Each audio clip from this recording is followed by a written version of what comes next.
Nasunog ang ilang tindahan ng paputok sa Bariles, Cebu nang may magsindi ng triangulo at naihagis sa nakadisplay na paputok na sinturon ni Judas.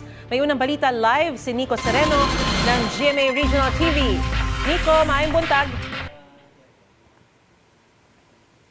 Mayong buntag, Maris, na mo problema na nga ngayon itong mga firecracker o stallholders at owners sa bayan ng Barili sa malaking lugi nga sa kanilang negosyo matapos ang nangyaring sunog noong nakaraang gabi.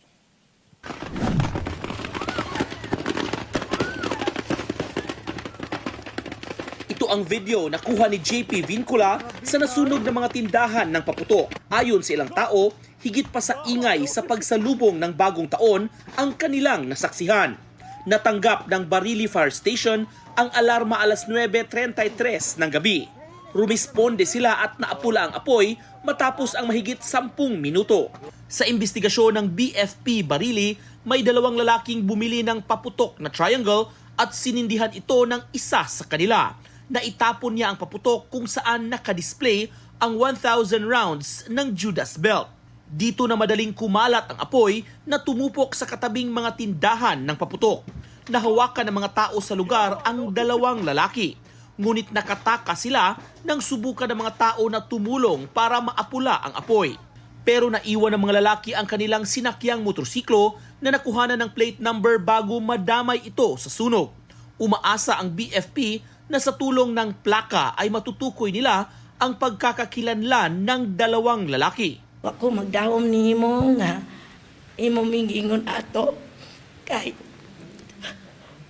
ay nagkakuha ng storm na ay nakuhan apil mo bang storm may lapot ay tama konsensya ka kiyon sa amin ni mo mapaligtad na ni mo sa ibong pamilya.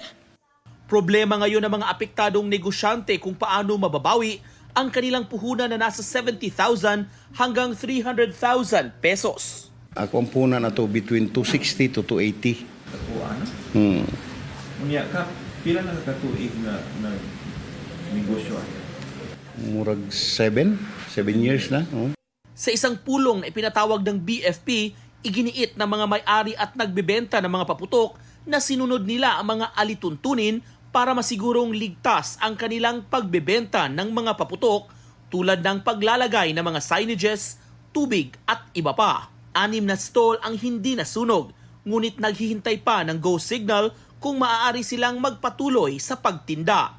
Inaasahang magpupulong pa ang BFP kasama ang kanilang katuwang sa PNP at lokal na pamahalaan upang maglatag ng dagdag na mga hakbang para maiwasang maulit ang nasabing insidente.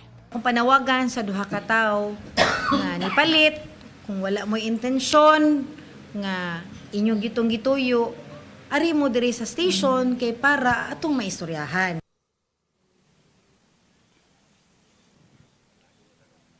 Samantala, dito naman, Maris, sa kinalalagyan natin sa natatanging firecracker selling area dito sa Cebu City sa South Road Properties. Maagang nagbukas ang ilang mga stall holders dito. Dahil sa mga oras ito, may mga pumupunta na para bumili ng mga paputok para sa kanilang pagsalubong sa bagong taon bukas ng gabi. Mahigpit na ipinapatupad ang mga regulations dito para masigurong ligtas ang pagbebenta. Maris. Daghang salamat, Nico Sereno ng GMA Regional TV. Gusto mo bang mauna sa mga balita? Mag-subscribe na sa GMA Integrated News sa YouTube at tumutok sa unang balita.